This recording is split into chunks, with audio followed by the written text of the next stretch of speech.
Meus irmãos, vamos abrir a palavra de Deus no livro de Neemias, capítulo de número 5.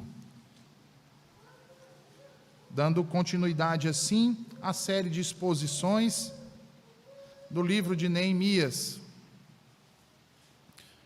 No domingo passado nós havíamos exposto os primeiros versículos deste capítulo, versículos de número 1 até o versículo de número 5. Hoje nós daremos continuidade expondo os versículos que vão do número 6 até o número 12. Neemias capítulo 5, versículos de número 6 a 12. Assim nos diz o bom Deus: Eu fiquei muito irado quando ouvi o seu clamor e estas palavras. Então consultei comigo mesmo e repreendi os nobres e os governantes e disse-lhes: Vós exigis usura de cada um do seu irmão. E eu convoquei uma grande assembleia contra eles. E eu lhes disse: Nós, segundo a nossa capacidade, sua paz, e não acharam nada para responder. Disse eu também: Não é bom isto o que fazeis. Não deveríamos nós andar no temor do nosso Deus, por causa do opróbrio dos pagãos, os nossos inimigos? De modo semelhante, eu e os meus irmãos e os meus servos podemos exigir deles dinheiro e milho. Rogo-vos, deixemos de fora esta usura. Restituí-lhes hoje, vos peço, as suas terras, os seus vinhedos, os seus olivais e as suas casas. Também a 100ª parte do dinheiro e do milho, do vinho e do azeite, que vós exigistes deles. Então eles disseram: Nós lhe restituiremos, e não exigiremos nada deles. Assim faremos como tu dizes. Então eu chamei os sacerdotes e tomei deles o juramento de que eles fariam de acordo com esta promessa. Amém. Meus irmãos, em nossa última exposição, que foi dos versículos 1 ao 5, nós vimos que um grupo de pessoas denunciou a Neemias as dificuldades que eles estavam enfrentando para sobreviver ali em Jerusalém. Eles denunciaram também o abuso de poder exercido pelos nobres e ricos da cidade, a opressão que lhes era imposta pelos magistrados. E isso nos revelou que havia uma situação crítica e que, de certa forma, trazia muitos riscos à conclusão das obras de reconstrução dos muros de Jerusalém. A grave crise econômica causada pela falta de recursos trouxe sobre o povo, principalmente sobre aquela parte da população mais carente, a fome e a opressão, enquanto sobre os mais ricos foi suscitado a ganância, a usura e a opressão. Esta, portanto, meus irmãos, era uma situação muito difícil para Neemias, uma vez agora colocada em suas mãos. Ele tinha um problema interno para resolver, e um problema que precisava ser tratado o quanto antes, para que não parasse com a reconstrução dos muros, a moral da população não fosse abalada e o ritmo das reformas fosse perdido.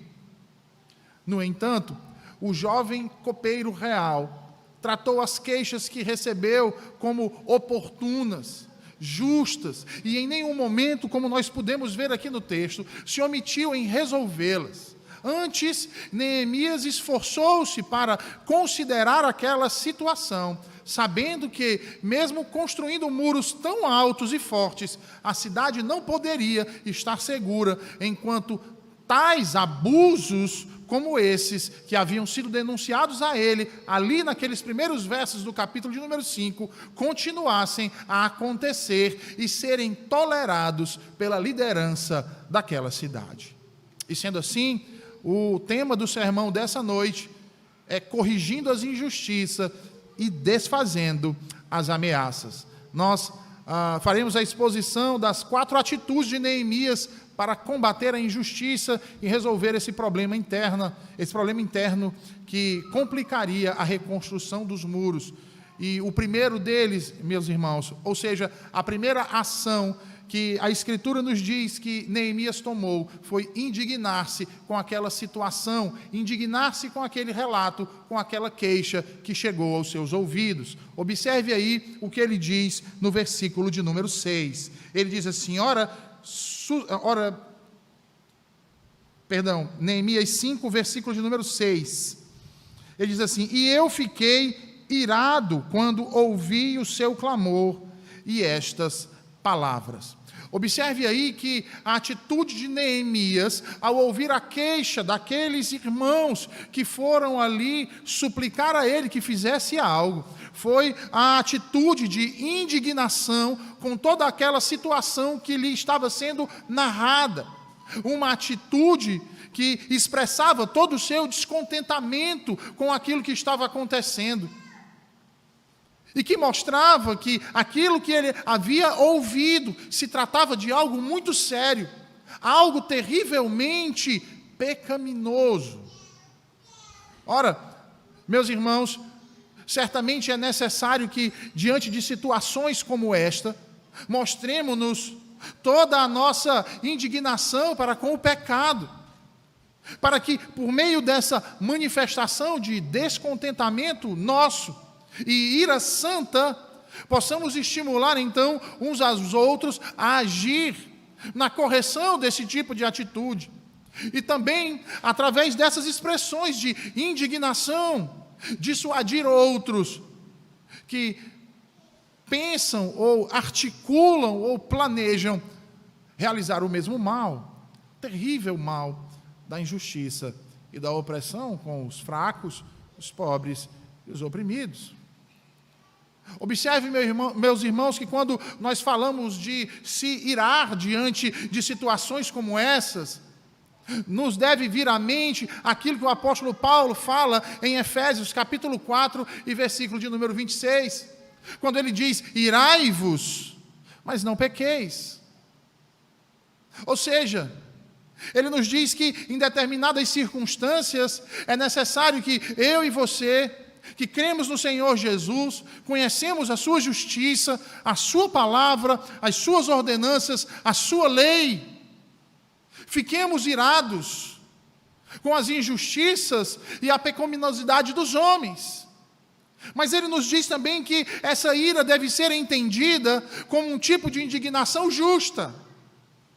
Logo, se é para manifestar uma indignação justa, tem que ser uma ira baseada na defesa da justiça que vem de Deus e que nos é revelada em sua palavra.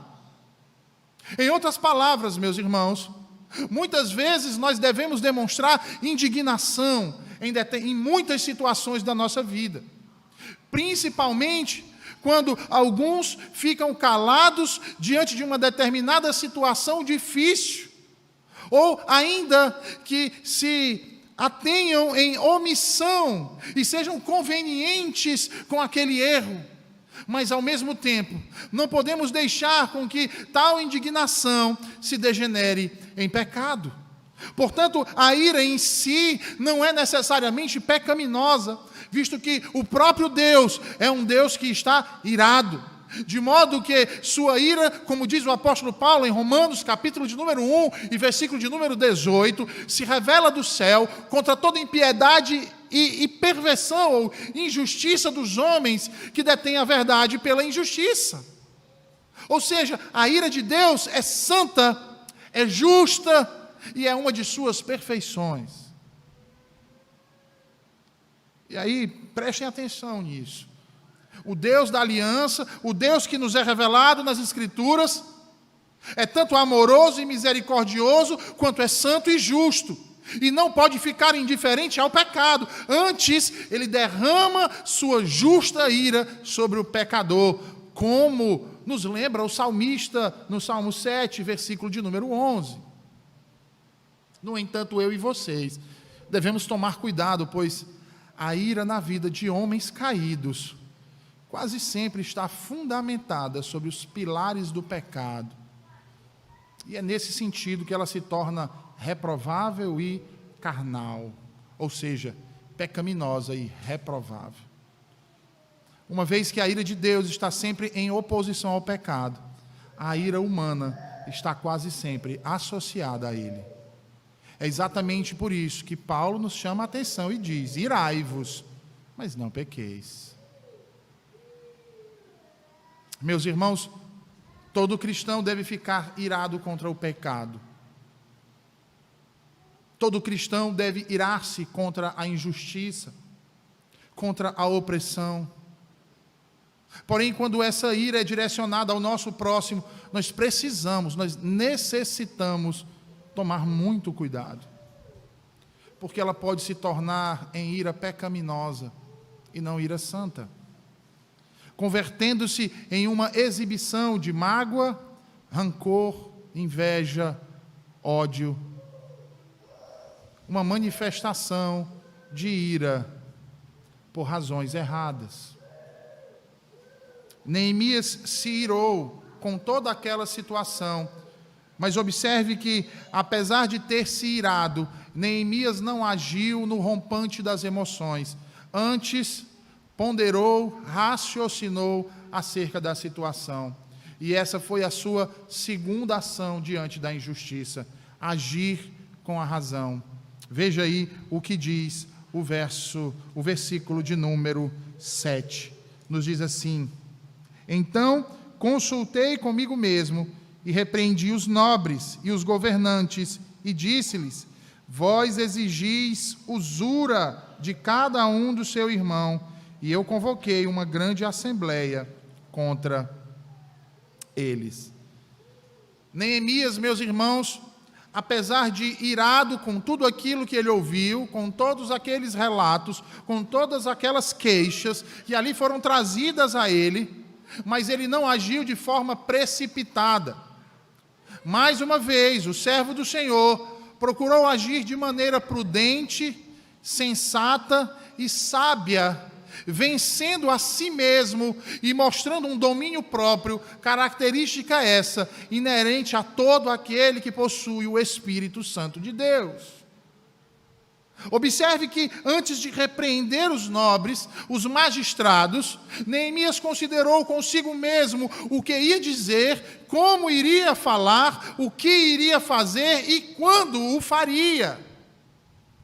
E isso, meus irmãos, nos mostra que nossas repreensões e correções devem ser realizadas sempre através de uma grande consideração, para que o que é bem intencionado não seja então mal interpretado ou interpretado de forma errônea e equivocada daquele que está sendo tratado. É por isso que o sábio Salomão diz em Provérbios 6, versículo de número 23, que o mandamento é lâmpada e instrução, luz, e as repreensões da disciplina são o caminho da vida. Meus irmãos, a repreensão de algo ou alguém deve ser feita de forma sensata e sempre de maneira prudente, porque o objetivo da repreensão, da correção, da disciplina é o objetivo de ganhar o faltoso, de corrigir a sua falha e curar a sua consciência. É por isso então que Davi, no Salmo 38, ao reconhecer o seu pecado diante de Deus, ele clama então ao Senhor para que o repreenda, mas não o repreenda na sua ira e nem o castigue no seu furor, porque Davi sabe que se Deus o castigar na sua ira e no seu furor, ele certamente será consumido por ela. Matthew Henry dizia que mesmo os sábios perdem o benefício de sua sabedoria, às vezes, pelo fato de não considerarem consigo mesmos e não tomarem tempo para meditar. Meditar, meus irmãos. Meditar. O dia que você se irar contra algo, pense nisso que está sendo ensinado para você nessa noite. Pense no exemplo de Neemias, E exatamente naquilo que aconteceu com o povo de Israel em Jerusalém, naquele período de reconstrução, naquele período de muitas dificuldades, de pressão dos inimigos, de economia em colapso, de escassez de alimento, de dificuldade de renda.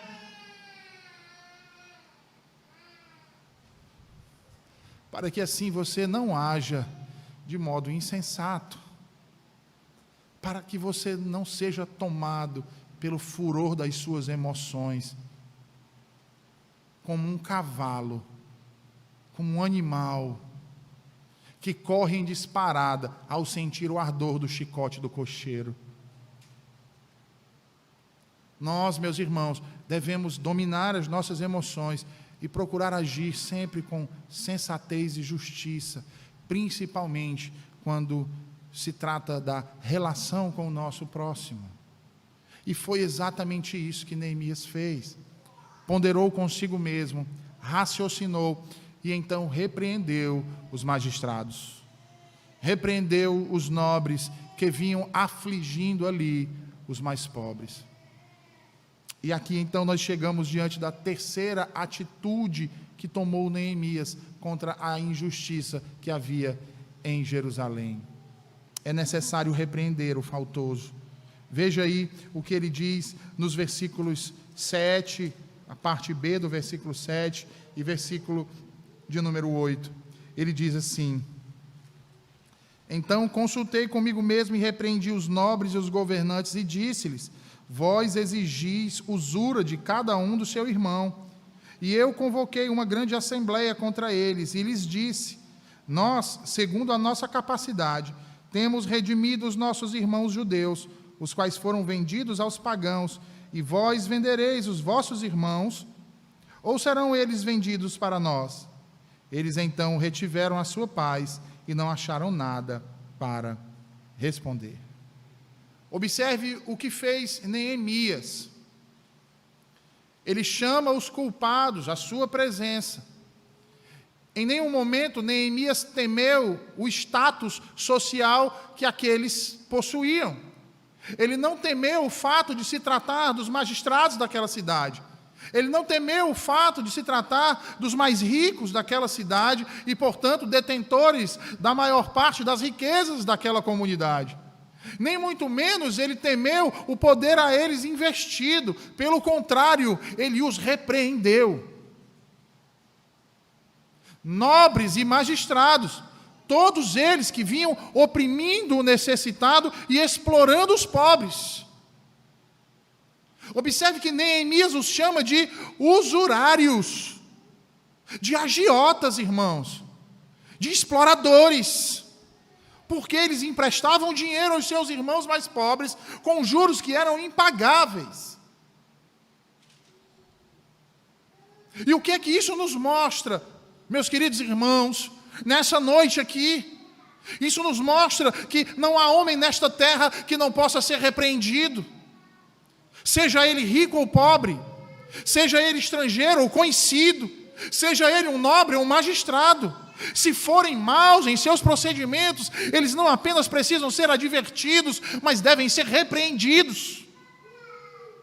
Em tempos de pós-modernidade e do politicamente correto, eu vos digo, meus irmãos, que ninguém ache que sua dignidade os coloca acima da reprovação de Deus e de sua palavra e de sua justiça, pois nenhum homem está acima dela, nenhum homem está acima da verdade que procede de Deus. E a partir disso, então, que Neemias reúne uma grande multidão como testemunha, e ali, diz o texto, ele expõe o procedimento deles, para que todos os que estavam ali, o ouvindo, testemunhem o que vinha acontecendo em Jerusalém. Mais uma vez, observe aí o que ele diz no versículo de número 8, ele diz assim: nós, segundo a nossa capacidade, temos redimido os nossos irmãos judeus, os quais foram vendidos aos pagãos, e vós tem vendido os vossos irmãos. Na sua versão está assim: nós resgatamos os judeus, nossos irmãos que foram vendidos a gente segundo nossas posses, e vós outra vez negociaríeis vossos irmãos para serem vendidos a nós? Vejam, a ideia de Neemias em reunir o povo era dupla.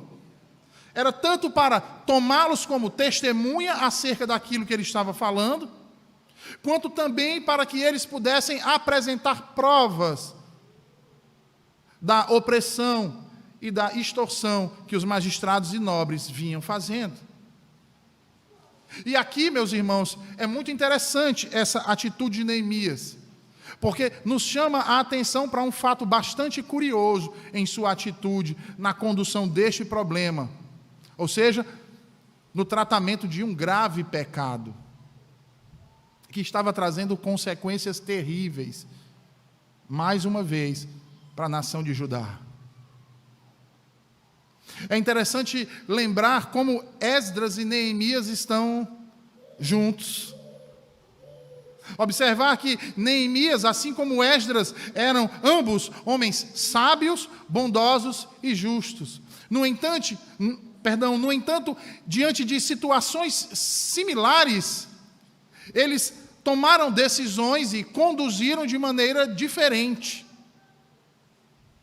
Perceba que quando Esdras ouviu a respeito do pecado dos magistrados que estavam se casando com mulheres estrangeiras, ele reagiu rasgando as suas vestes, chorando e orando, lamentando toda aquela situação, posteriormente sendo duramente persuadido a ter que buscar uma reforma, a qual ele temia que fosse impraticável, porque ele era um homem de espírito moderado e sensível.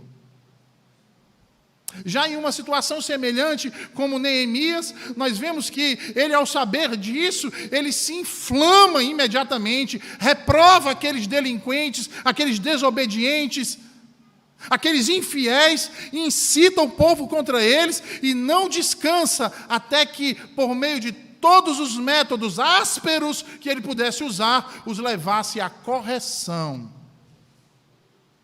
Porque ele era um homem de espírito caloroso e impetuoso.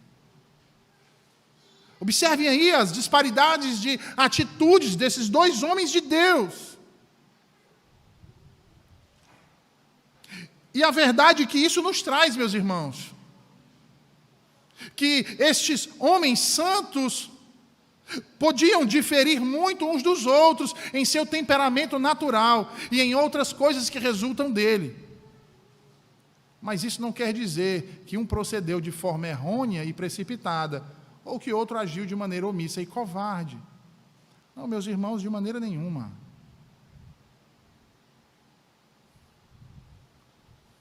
E sabe por quê? Porque a obra de Deus pode ser realizada, e muito bem realizada, com a utilização de diferentes métodos. O que é um bom motivo, porque não devemos censurar a condução de outros, nem tornar a nossa um padrão. Existe uma diversidade na operação do Espírito Santo, mas o Espírito é o mesmo. Nós só devemos nos lembrar que essas ações devem ser tomadas de forma racional e não puramente emocional e reacionária. Ela deve ser tomada levando em consideração a lei do amor, da graça e da misericórdia de Cristo Jesus, sempre. E perceba que foi exatamente essa atitude que Neemias tomou com os magistrados e os nobres opressores. Ele não agiu no calor das emoções, mas ele tomou uma medida enérgica. Ele os exortou, mostrando a eles o seu mau proceder. Neemias sabia que a única forma de trazer a paz de volta à cidade e restabelecer a vida daqueles homens era no esforço de convencê-los acerca de seu próprio mal. Por isso ele lhes ofereceu diversas provas de seu mal.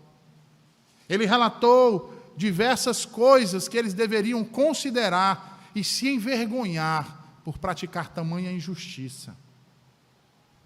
Se você bem lembrar do texto que nós lemos, ele vai relatar que eles estavam oprimindo seus próprios irmãos, seu próprio povo, que já vinha sofrendo há décadas.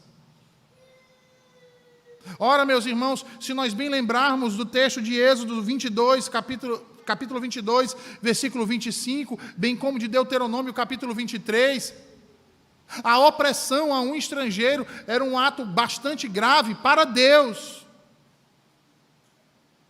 No entanto, muito pior era oprimir os seus próprios irmãos, sobre quem a lei de Deus não permitia que isso lhes fosse imposto, e nem muito menos que fosse usado de usura.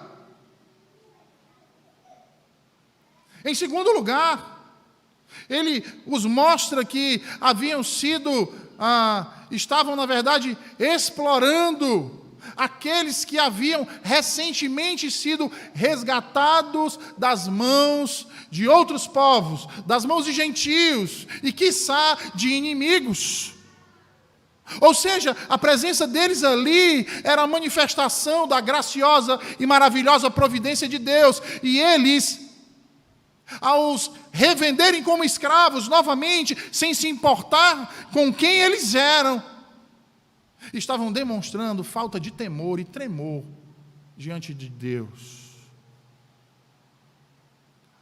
Ora, nós podemos ver que alguns daqueles que haviam sido resgatados, além de participarem do cativeiro, meus irmãos, estiveram ao serviço daqueles senhores gentios, até que foram então resgatados por Neemias e de alguns outros homens piedosos. É por isso então que ele diz: nós resgatamos os judeus, nossos irmãos, que foram vendidos às gentes, segundo nossas posses, e vós outra vez os negociaríeis, vossos irmãos, para que sejam vendidos a nós?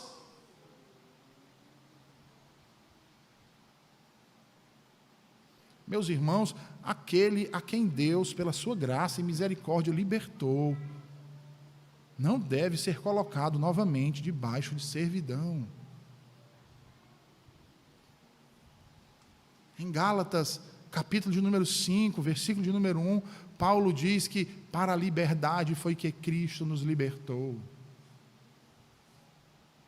Permaneceis, pois, firmes, e não vos submetais de novo a jugo de escravidão.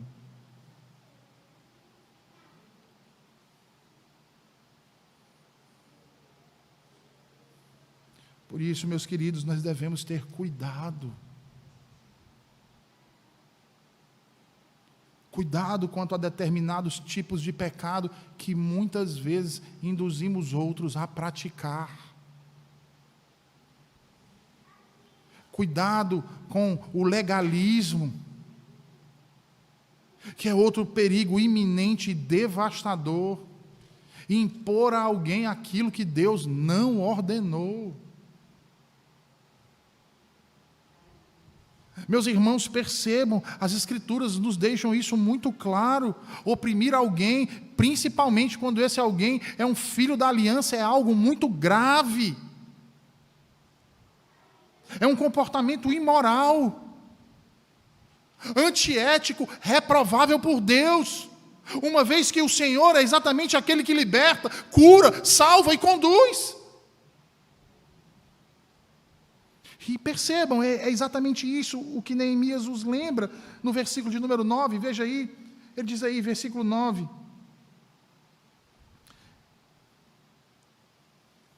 então se calaram e não acharam o que responder, disse mais: não é bom o que fazeis. Porventura não devíeis andar no temor do nosso Deus, por causa do opróbrio dos gentios, os nossos inimigos? Também eu, meus irmãos, e meus moços, lhes demos dinheiro emprestado e trigo. Demos de mão a esse empréstimo.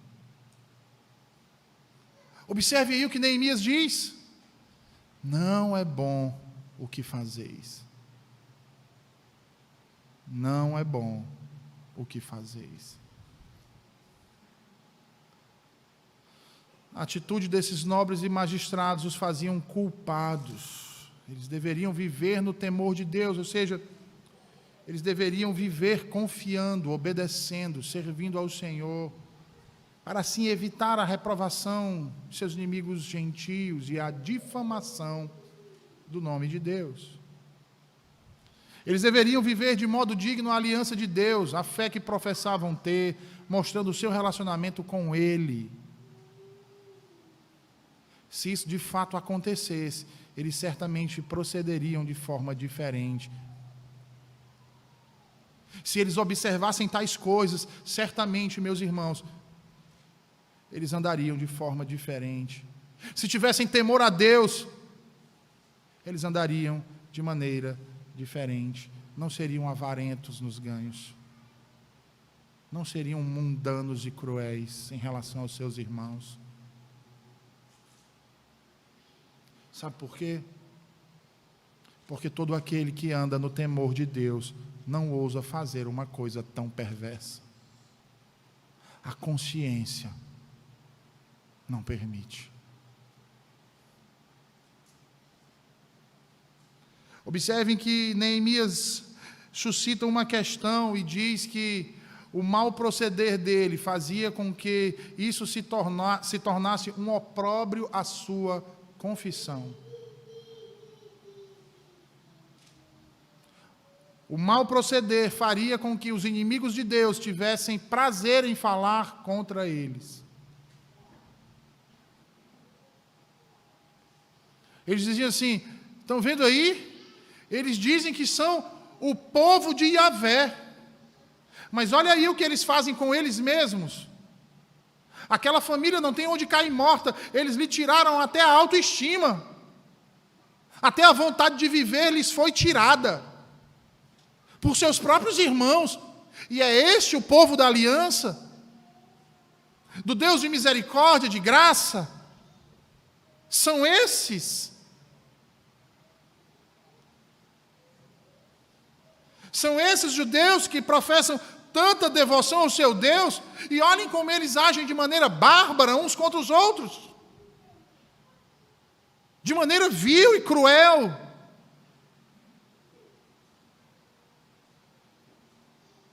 Sabe, irmãos? É por isso que é tão importante nós nos lembrarmos das ordenanças do Senhor. É extremamente importante. Quando Deus diz: não tomarás o nome do Senhor teu Deus em vão. A gente esquece de que os outros nos chamam de cristãos. Que quer dizer o quê? Pequenos cristos ou discípulos de Jesus. De Jesus que é quem? O Filho do Deus vivo, o próprio Deus.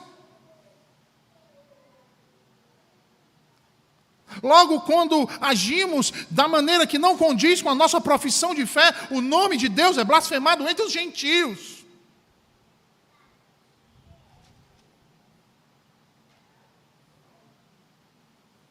Simplesmente porque nós ignoramos esse fato. Porque, infelizmente, meus irmãos, e graças a Deus, nem todos aqueles que dizem Senhor, Senhor, e vêm aqui à frente, e que dizem crer, professam uma fé falsa. Graças a Deus não, mas tem muitos que sim. Fazem isso uma única vez e nunca mais lembram sequer o que foi dito. E carregam a alcunha de cristãos. Para todo canto que vão.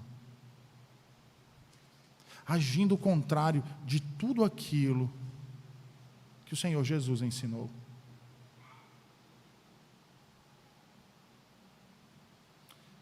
Todo aquele que se diz cristão deve ter muito cuidado para que não faça algo que exponha ao opróbrio daqueles que não professam nossa fé, o nome de Deus.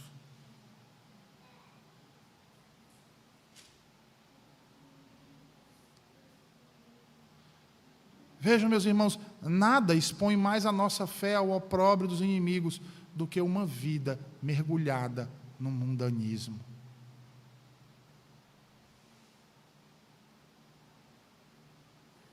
Olha ali o fulano e diz que é crente. É aquele ali? É isso aí que é ser crente?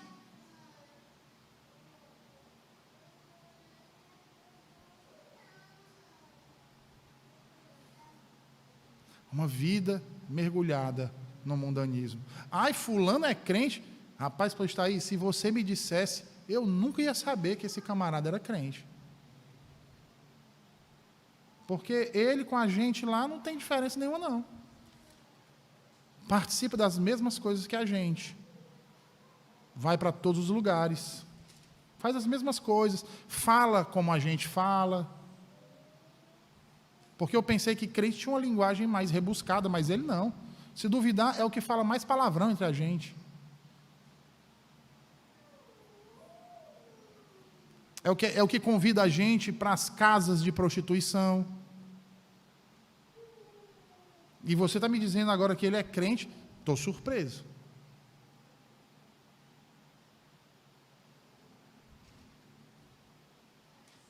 Mas o problema, meus irmãos, é que não é só o mundanismo, tem também a dureza de coração. No expor a nossa fé ao opróbrio dos inimigos, dureza de coração.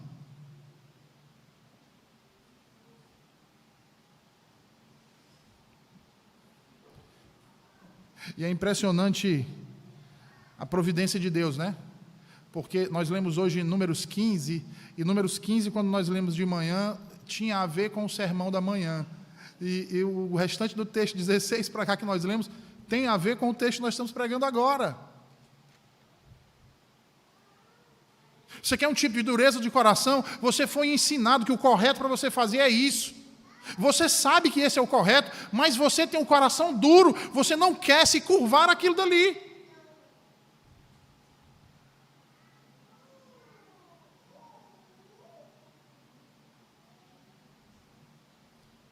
Lembra de Números 15? Como é que é tratado esse pecado?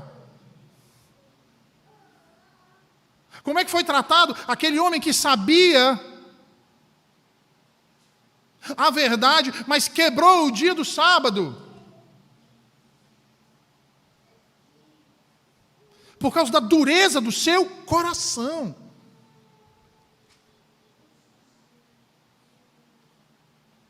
Ele sabia que a ordem de Deus era específica: guardarás os meus sábados, mas ele teimou, não farás obra alguma, mas ele foi lá e fez, mesmo sabendo que não era para fazer.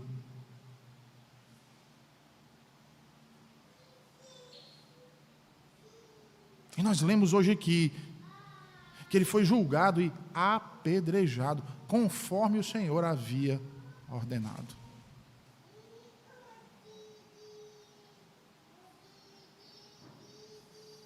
Nada expõe mais a nossa fé ao opróbrio dos inimigos do que uma vida mergulhada no mundanismo e a dureza de nossos corações.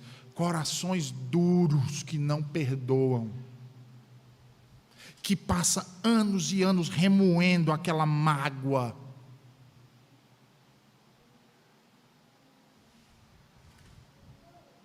Que se transforma numa pessoa amargurada.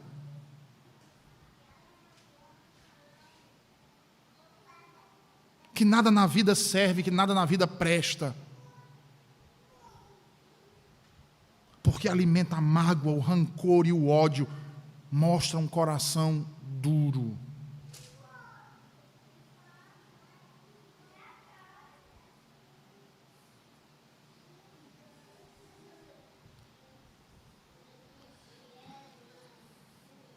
Que, como dizia minha mãe, ora e diz assim: que venha a nós, mas ao vosso reino nada. Perdoa os meus pecados, mas eu perdoar os outros aí é uma outra questão, depende. Eu vou pensar.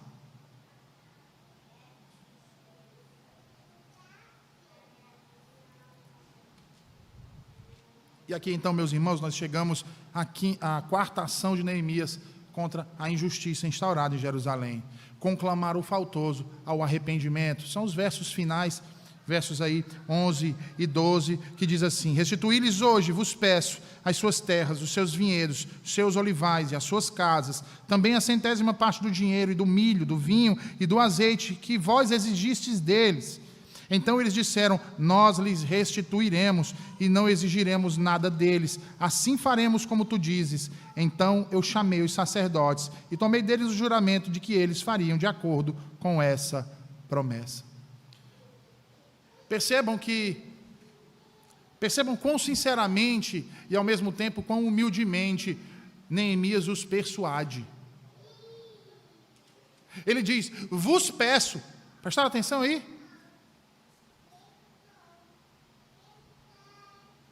Ele não diz assim: bora ver, rapaz, agora é assim.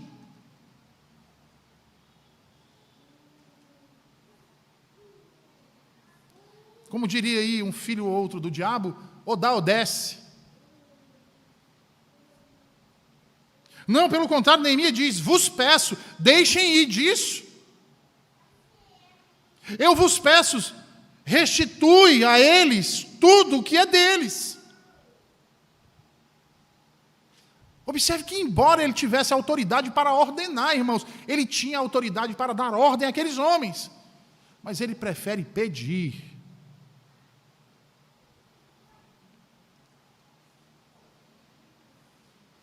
E eu me lembro de Paulo quando escreve a Filemon. Paulo tem o mesmo procedimento. Ele podia ordenar. Recebe, eu te ordeno como apóstolo de Cristo. A autoridade ele tinha para isso. Mas não, eu vos peço. Recebei-o. Como recebe a mim, perdoai-o. Veja, meus irmãos, quão especificamente ele os compele, ele os incita, ele os conduz a um procedimento de bondade, misericórdia, para com aqueles necessitados, para que então lhe devolvam tudo aquilo que ele os tirou, restituam as suas posses, perdoem os juros, e devolvam a eles aquilo que foi tomado. Neemias os estimulou a enxergar, irmão, que mesmo que eles perdessem algo do que tinham, no final, isso seria vantajoso para eles.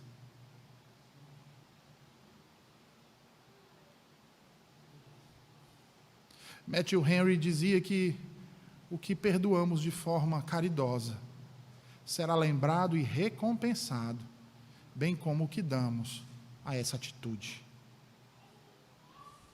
Portanto, meus irmãos, que nos lembremos do exemplo desse homem, desse humilde servo de Deus, e assim apliquemos todas essas virtudes que o Senhor hoje nos falou nas nossas vidas e no nosso dia a dia. Nos lembremos do amor e da graça de nosso Senhor e Salvador Jesus Cristo, sem a qual seríamos incapazes de realizar tais coisas.